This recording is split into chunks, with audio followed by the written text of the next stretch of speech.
So I'm delighted to be starting this day, and particular thanks to Sandy and Beatrice for all their organization and those who helped them, and to have accepted my proposal. As Christophe said, this paper is something of an extension, and particularly of what Jacob said yesterday. We are occupying the same space in some ways.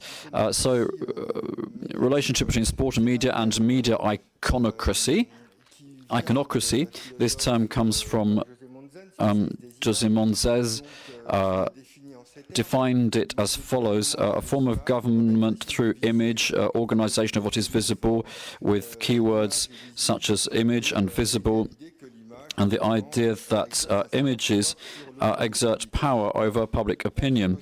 And this idea of iconocracy, not from a critical perspective, and to relativize this somewhat. When it comes to sport, as a mass phenomenon, naturally, sport is a theatre which is extremely focused on by the media and inspires the collective imagination and reinforces stereotypes and personalities in the field. So we step back from a critical approach. Nonetheless, one of our observations following research is that mass media could also serve to discriminate and fragment identity,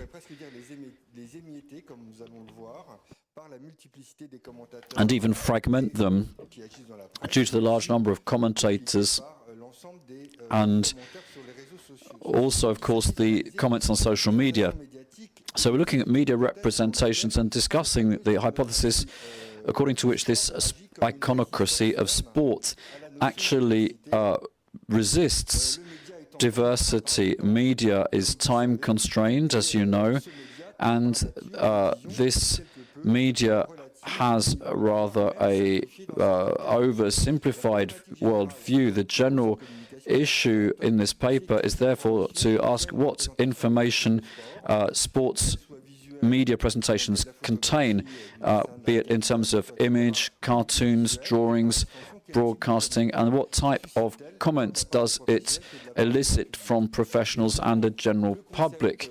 The concept of identity looks at historic and contemporary figures of sports representing diversity.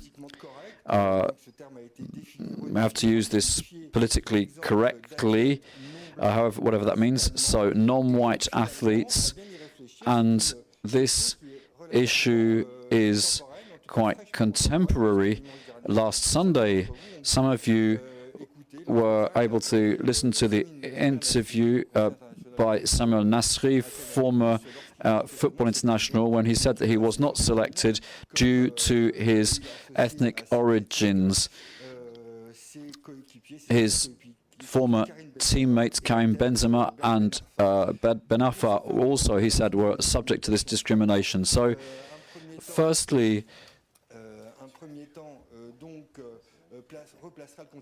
I would like to look at the historical context going back to the 1920s and looking at these issues relating to diversity. The 1920s is when the press really gained a higher profile. The social, historic, and intellectual circumstances which led to more widespread media coverage and help us to understand why diversity is still a challenge today. Racism, sexism in articles and comments on social media. Then we will look at a number of figures O.J. Simpson, Tiger Woods, Lukaku, a Belgian footballer. And lastly, we will conclude with some discussion of identity as seen through the prism of diversity. So firstly, looking back at the spirit of the age, this racism in the 1920s, 30s, I think this is important to look at quickly.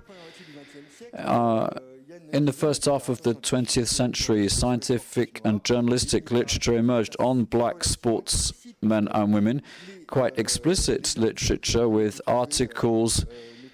For instance, if you look on Gallica, which is a French resource, articles on bitterness, racial prejudice, and total rejection of black sportsmen and women. For instance, Major Taylor, US cyclists. These images come from Roll, an agency.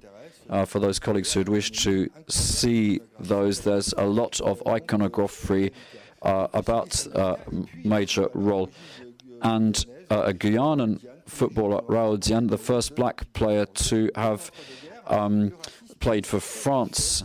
So there was this colonial trend resisting indigenous sport. These assertions come from sport historians, research such as Philippe Tetapodici, Stéphane Morlan, Yvan Gastaut, and a number of Alfred Valk, who founded the discipline of the history of football and gave it academic legitimacy. So I'm indebted to their work. For instance, US newspapers tended to play down Afro-American victories, as, so for example, that of Jesse Owens or Jude at the Berlin Olympics. In France, it's not quite the same picture. The illustrated press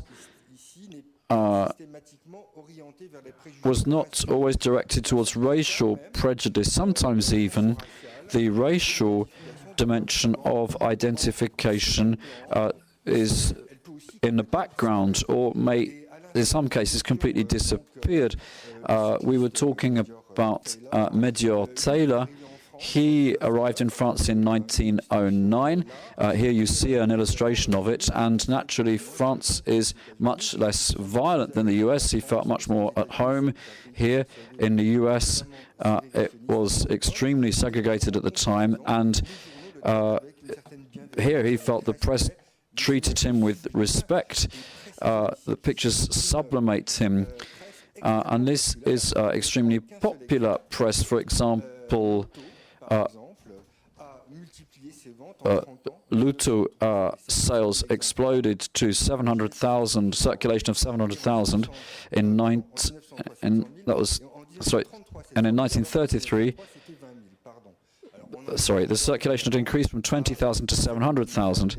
So, of course, this is not exactly Facebook, but nonetheless, sport is part of everyday conversation. In terms of football, racism was not systemic at that time.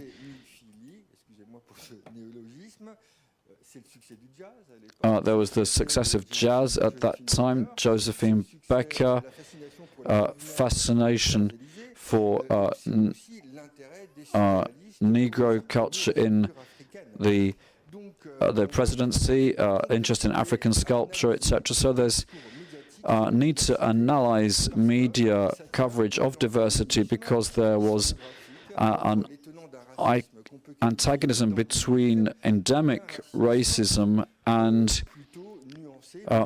perhaps gentler racism. A particular case was observed by one of our colleagues, Philippe Tetard. Batlin Siki was a Senegalese boxer who rather represents this spirit of the time, because at that time black athletes suffered from some stigmatization, as we see today, like Marie-Jo Perec, who was referred to as the West Indies Gazelle, or Bafetin Bigomis, played to the stereotypes, lifted up a panther every time he scored a goal. So he was interesting because the Senegalese boxer, beat Georges Carpentier, who was a famous French boxer, and his victory led to many comments in the papers of the day.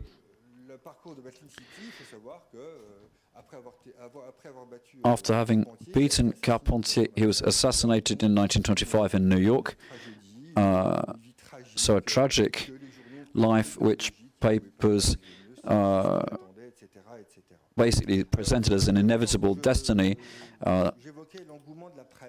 So the press was quite interested in this issue. Another example in terms of statistics, 4.5 million copies. The total circulation was 4.5 million. And many people would read the same paper. So some 18 million readers, 46% of the population, were interested in sport. And this popular press discussed the Carpentier match, and people would buy papers simply for the sports and racing pages. If you look on Twitter, it's 34%. So we've gone from 46 to 34%. In other words, major phenomena. Siki benefited from over 400 articles, editorials, and between 1920 and 1925. So Siki was a product of the colonies, it was said. The physical culture was encouraged, a fashion for black sports athletes. And the rather caustic conclusion of an anonymous editor, as was the fashion at the time, a jazz band manager could re-employ this boxer as a bass drum player in a jazz band, so that's rather nasty. He won because the match was rigged, that he had the agility of an eel. One Paul Langlois, writer and journalist, said Siki was a very black.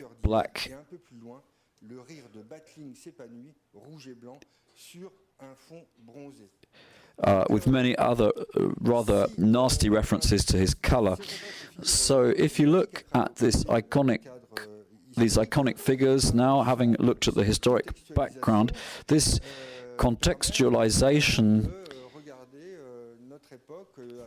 gives us a perspective, a new perspective on our current days. If you look at one of the last 6 months headlines in the L'Équipe French sports paper of today, of 26 issues, 14 non-white athletes are headlined in football, followed by boxing, American sports, and athletics, and then other disciplines such as tennis, sailing, skiing, and rugby. 14 non-whites, 8 whites, 2 LGBT athletes, a transsexual athlete, Millard, British cyclist Miller. Here are some examples of headlines from this sports weekly in France. Here you have some examples: tribal references, colonial references, digs, women athletes with references to stereotypes, headlines on the coming out of a rugby player, Robert Miller's sex change, and two general interest topics, two on the periods for female athletes, with lots of comments again. O.J. Simpson, you all know, was a sportsman who said, "I'm not black, I'm O.J." He is age 70 today. It was just released after 9 years in prison. 13 million people watched the trial. 20 years of overexposure in the media, and he fueled that himself through to a documentary on Arte, French documentary channel O.J. made in America, 8-hour-long documentary, accused of double homicide. His trial was followed by 155 million viewers over an 11-month period, and he said that basically he's not black, and then he would suddenly change and say, "I never forgot my community, I was engaged with Nation of Islam." So who or what is O.J. Simpson? A poor childhood in San Francisco, became a multimillionaire, famous player who refused to commit to civil rights concerns, despite this being a time of struggle in this field, and was often white America's conscience, was in talk shows, adverts, films, series, and so on. Of course, he fell from glory with alcoholism, drugs, and his zigzag career obviously increased his media profile. He used to play for USC, which is right next to Watts, where there were the notorious riots which impacted the history of the United States. Another instance, Tiger Woods, pretty much the same story, was the victim of media exposure. But these two can be talked of in the same sentence, because in both cases US law requires policemen to film, photograph, arrest, etc. So we have all these pictures. So my time is short, so just to quote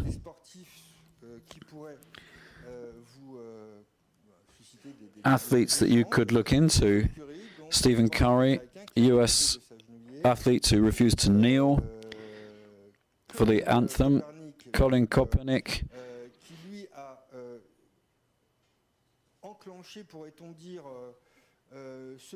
who started this protest movement with kneeling during the US national anthem. This idea in sport is the idea of time wasting, whereas in fact media wants to go faster and faster. So Kaepernick wanted to gain this time. Luca Cour, Manchester player, Belgian footballer, who there was a mocking song on the idea that black sportsmen were oversexed, which I would like to play to you, but can't. So you have the lyrics anyway, which you can see up here on the screen. To conclude, Belgian scoring genius with a 24-inch penis scoring on the goal.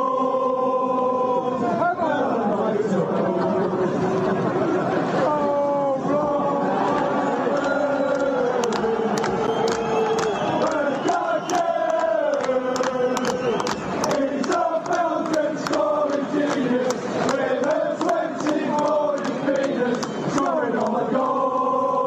Voilà, donc il y a toute une série de So a whole controverses. series of controversies on social media in this respect. So to conclude on diversity and identity, just a few avenues of investigation.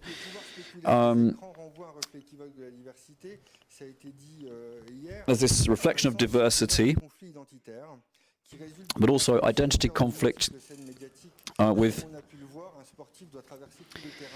sports. Men and women have to go to many different theatres, from the changing room through to politics or even jail.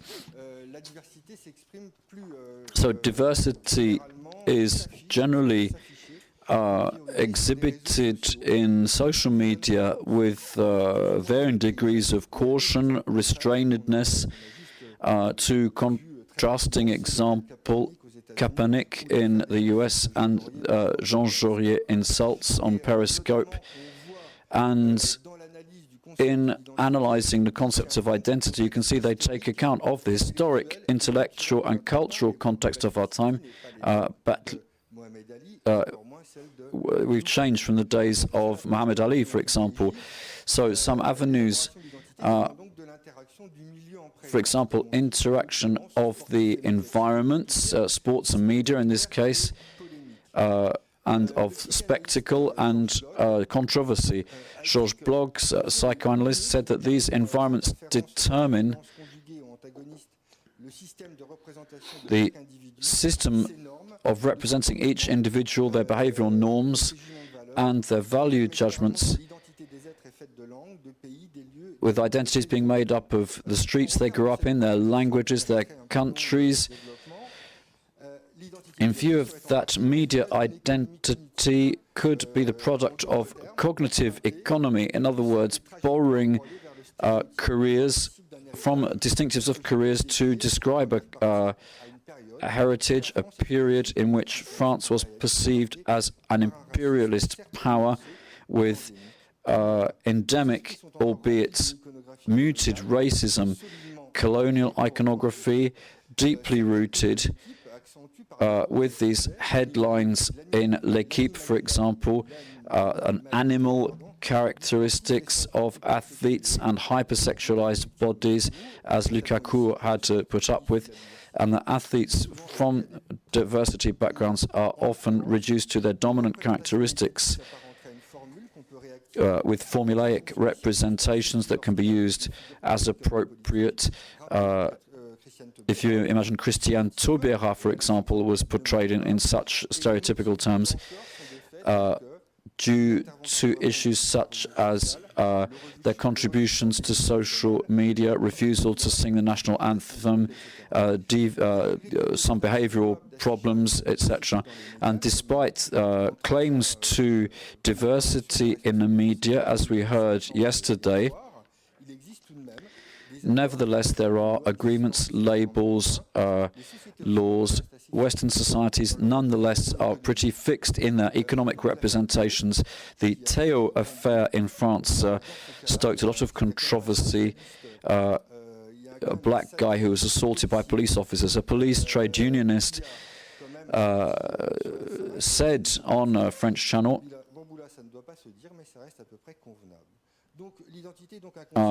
used a derogatory racial slur and said we nonetheless are entitled to say it.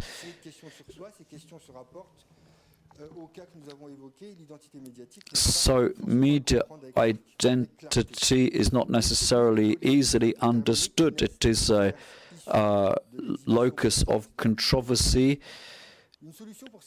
One solution for these athletes would be to change their own development. Lilian Thuram, for example, French footballer.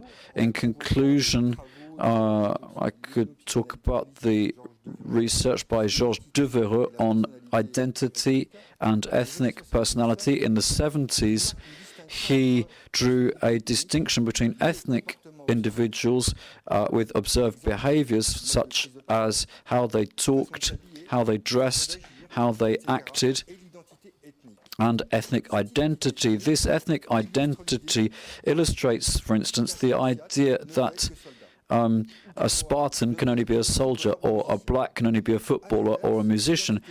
But the ethnic identity of a white in the collective imagination could be multiple and multidimensional.